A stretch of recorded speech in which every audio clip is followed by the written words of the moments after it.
इस वीडियो में हम बहुपद फलनों यानी कि पॉलिनोमियल फंक्शंस के सातत्य अर्थात कॉन्टिन्यूटी पर चर्चा करेंगे। तो आइए एक उदाहरण देखते हैं। हमें यहाँ पर फलन f ऑफ x बराबर 5x माइनस 3 के सातत्य अर्थात कॉन्टिन्यूटी की जांच करनी है और हमें इस फलन के सातत्य की जांच इन दो बिंदुओं पर करनी है। पहला बिंदु है x बराबर 0 और दूसरा है x बराबर 5। तो मैं चाहूंगा कि आप इस वीडियो को रोकें और इसको हल करने का प्रयास करें। आइए इस प्रश्न से जुड़ी एक अवधारणा को हम जल्दी से दोहरा लेते हैं। यदि किसी बिंदु पर बाएं पक्ष की सीमा अर्थात LHL और दाएं पक्ष की सीमा अर्थात RHL ये दोनों बराबर हैं तो हम कह सकते हैं कि उस बिंदु पर सीमा का अस्तित्व है। लेकिन यहाँ पर इतना ही पर्याप्त नहीं है। इन दोनों का मान बराबर तो होना चाहिए, लेकिन इन दोनों का मान उस बिंदु पर फलन के मान के बराबर होना चाहिए। तो यदि हम यहाँ पर कहना चाहते हैं कि x बराबर a पर फलन संतत अर्थात कॉन्टिन्यूअस है, तो यहाँ पर LHL RHL के बराबर होना चाहिए और RHL f ऑफ a के बराबर होना चाहिए, अर्थात ये तीनों बराबर होने चाहिए। तो आइए हम इसी अवधारणा का उपयोग x बराबर 0 पर फलन fx बराबर 5x माइनस 3 के सातत्य अर्थात कॉन्टिन्यूटी की जांच करने के लिए करते हैं। सबसे पहले हम बाएं पक्ष की सीमा अर्थात LHL ज्ञात करते हैं। तो यहाँ बाएं पक्ष की सीमा अर्थात LHL होगा limit x approaching to 0 minus अर्थात x 0 पर बाईं ओर से अग्रसर है f ऑफ x जो कि बराबर होगा limit x approaching to 0 minus 5x minus 3। 5x minus 3 यहाँ पर दिया हुआ फलन है। अब यदि हम यहाँ पर x का मान 0 रख देते हैं तो हमें मिलेगा बराबर 5 गुणा 0 माइनस 3 जो कि बराबर होगा माइनस 3 के। इसका मतलब हुआ कि जब हम 0 पर बाईं ओर से अग्रसर हो रहे हैं उस समय फलन का मान माइनस 3 की तरफ अग्रसर हो रहा है। अब हम इसी प्रकार दाएं पक्ष की सीमा अर्थात RHL ज्ञात करते हैं। तो दाएं पक्ष की सीमा होगी limit x approaching to 0 plus अर्थात x 0 पर दाईं ओर से अग्रसर है f ऑफ x जो कि बराबर होगा limit x approaching to 0 plus 5x minus 3। अब हम यहाँ पर भी x का मान 0 रख देते हैं तो हमें मिलेगा 5 गुणा 0 माइनस 3 जो कि बराबर होगा माइनस 3 के।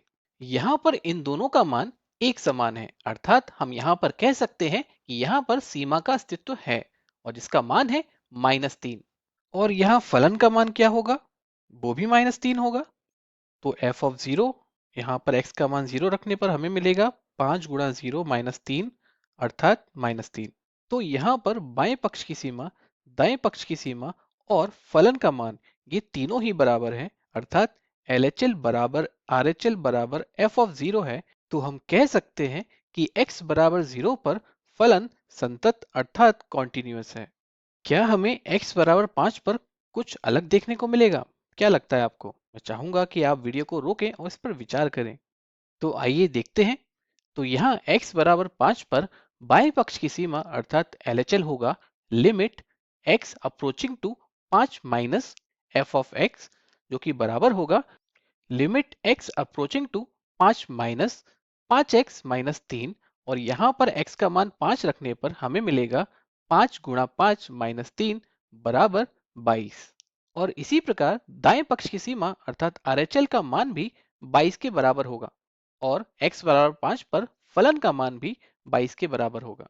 तो यहाँ पर भी ये तीनों बराबर हैं, अर्थात LHL बराबर RHL बराबर f ऑफ 5 है। तो हम कह सकते हैं कि x बराबर 5 पर फलन संतत अर्थात कॉन्टिन्यूअस है। क्या यहाँ पर x के किसी और मान के लिए हमें कुछ और देखने को मिल सकता है, अर्थात क्या कोई ऐसा x का मान है जहां पर फलन 5x माइनस 3 संतत अर्थात कॉन्टिन्यूअस ना हो? क्या लगता है आपको? जरा इस पर विचार कीजिए। आइए अब हम अगला प्रश्न देखते हैं। प्रांत अर्थात डोमेन के प्रत्येक बिंदु पर फलन f ऑफ x बराबर 5x माइनस 3, हम पुराने फलन की बात कर रहे हैं, कि सातत्य अर्थात कॉन्टिन्यूटी की जांच कीजिए। तो अब हम इस फलन के प्रांत के प्रत्येक बिंदु पर सातत्य अर्थात कॉन्टिन्यूटी की जांच करने वाले हैं। लेकिन ये हम करेंगे कैसे? आइए देखते हैं। हम यहाँ पर एक बिंदु C लेते हैं अर्थात x बराबर C जो कि इस फलन के प्रांत का ही एक बिंदु है। तो इस बिंदु पर बाएं पक्ष की सीमा अर्थात LHL होगा limit x approaching to C minus अर्थात x C पर बाईं ओर से अग्रसर है f ऑफ x जो कि बराबर होगा limit x approaching to C minus 5x minus 3। और यहाँ पर x का मान c रखने पर हमें मिलेगा 5 गुणा c माइनस 3 अर्थात 5c माइनस 3। और इसी प्रकार दाएं पक्ष की सीमा अर्थात RHL होगा limit x approaching to c plus अर्थात x c पर दाईं ओर से अग्रसर है f of x जो कि बराबर होगा limit x approaching to c plus 5x minus 3। और यहाँ पर x का मान c रखने पर हमें मिलेगा 5 गुणा c माइनस 3 अर्थात 5c माइनस 3। तो आप यहाँ देख सकते हैं ये दोनों ही मान एक समान है अर्थात हम यहाँ कह सकते हैं कि यहाँ पर सीमा का अस्तित्व है या फिर कहें कि फलन 5x माइनस 3 के डोमेन अर्थात प्रांत के प्रत्येक बिंदु पर सीमा का अस्तित्व है। और क्या यहाँ फलन का मान भी यही होने वाला है? तो इसका जवाब है हाँ, f of c बराबर होगा 5 गुणा c माइनस 3 अर्थात 5c माइनस 3 के। तो यहाँ पर ये तीनों ही मान बराबर हैं अर्थात c के सभी वास्तविक मानों के लिए LHL बराबर RHL बराबर f of c है। तो हम कह सकते हैं कि यहाँ पर f of x बराबर 5x माइनस 3 प्रांत के प्रत्येक बिंदु पर संतत अर्थात कॉन्टिन्यूअस है। और यहाँ पर प्रांत अर्थात डोमेन क्या है? यहाँ पर प्रांत R है अर्थात सभी वास्तविक संख्याओं का समुच्चय है। तो इस प्रकार यह बहुपद फलन अर्थात पॉलिनोमियल फंक्शन पूरे प्रांत R के लिए संतत अर्थात कॉन्टिन्यूअस है। अब आइए इसी से संबंधित एक और प्रश्न देखते हैं और वो प्रश्न है प्रांत अर्थात डोमेन के प्रत्येक बिंदु पर सभी बहुपद फलनों अर्थात पॉलिनोमियल फंक्शंस के सातत्य अर्थात कॉन्टिन्यूटी की जांच कीजिए। अब ये हम किस प्रकार ज्ञात करेंगे? सभी बहुपद फलन प्रांत के प्रत्येक बिंदु पर संतत हो सकते हैं, क्या यह सच बात है? जरा इस पर विचार कीजिए। इससे पहले कि हम इस प्रश्न के हल पर चर्चा करें, एक बार दोहरा लेते हैं कि बहुपद फलन अर्थात पॉलिनोमियल फंक्शंस क्या होते हैं। बहुपद फलनों की परिभाषा कुछ इस प्रकार है। फलन जो कि R से R में परिभाषित है, इसको इस प्रकार परिभाषित किया जाता है y बराबर f of x बराबर a0 plus a1x plus a2x square plus a3x cube से लेकर an x की घात n।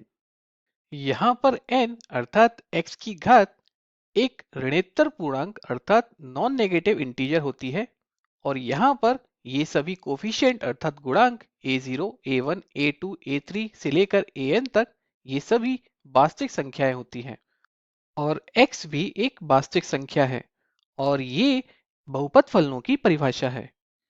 यहाँ पर इसका मतलब है कि f एक वास्तविक फलन है और यहाँ पर इसका मतलब है कि इस फलन का प्रांत अर्थात डोमेन R है और ये परिभाषा है और ये दोनों वो प्रतिबंध अर्थात वो शर्तें हैं जो y बराबर fx को एक बहुपद फलन बनाती हैं। यदि यहाँ पर n एक ऋणोत्तर पूर्णांक नहीं होगा और ये सभी गुणांक वास्तविक संख्याएं नहीं होंगी तो यह फलन बहुपद फलन नहीं होगा। अब हमने यहाँ पर बहुपद फलनों की परिभाषा को समझ ही लिया है तो क्यों ना कुछ अभ्यास किया जाए। तो मैं यहाँ पर कुछ फलनों को लिख रहा हूँ और आपको यहाँ पर ज्ञात करना है कि कौन सा फलन बहुपद फलन है और कौन सा फलन बहुपद फलन नहीं है। तो आइए देखते हैं। तो यहाँ पर हम उन फलनों की बात कर रहे हैं जिनमें x की घातें शामिल हो। तो यहाँ पर त्रिकोणमितीय फलन अर्थात ट्रिग्नोमेट्रिक फंक्शन और चरघातांकीय फलन अर्थात एक्सपोनेंशियल फंक्शन को हम इस सूची से हटा देते हैं। हम यहाँ इस फलन को भी हटा देंगे क्योंकि यहाँ पर ये चरघातांकी फलन है। ये 2 की घात x है, x की घात 2 नहीं है। अब हम यहाँ पर x की घातों को देख लेते हैं। x की घात एक ऋणोत्तर पूर्णांक अर्थात नॉन नेगेटिव इंटीजर होनी चाहिए। तो यहाँ पर x की घात 1/2 है तो इसको हटा देंगे। यहाँ पर भी x की घात 6/7 है तो इसको भी हम हटा देंगे और यहाँ पर x की घात -3 है तो इसको भी हम हटा देंगे क्योंकि हम यहाँ पर ऋणोत्तर पूर्णांक अर्थात नॉन नेगेटिव इंटीजर की बात कर रहे हैं और यहाँ पर ये ऋणात्मक पूर्णांक है। आइए अब हम गुणांकों अर्थात कोफिशिएंट्स की बात कर लेते हैं। वो सभी वास्तविक संख्याएं होनी चाहिए। तो यहाँ पर गुणांक एक काल्पनिक संख्या अर्थात इमेजिनरी नंबर है तो हम इसको भी हटा देंगे। अब आइए बाकी बचे हुए शेष फलनों को भी देख लेते हैं। तो यहाँ पर f of x x square के बराबर है तो यह एक बहुपद फलन हुआ। ये भी एक बहुपद फलन है और ये भी एक बहुपद फलन है।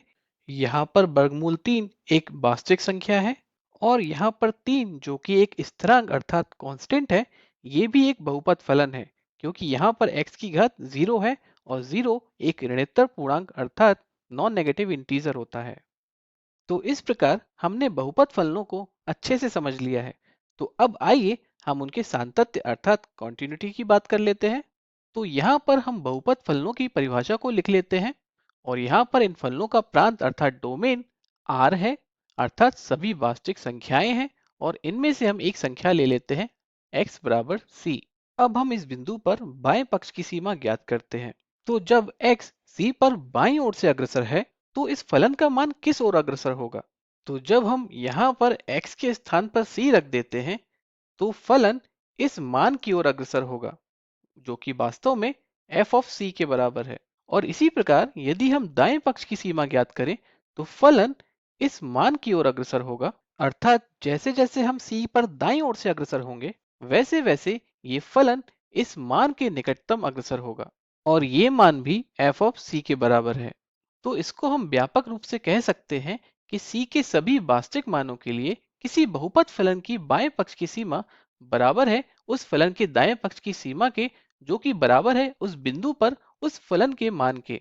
अर्थात सभी बहुपद फलन अपने प्रांत अर्थात डोमेन के सभी बिंदुओं पर संतत अर्थात कॉन्टिन्यूअस होते हैं।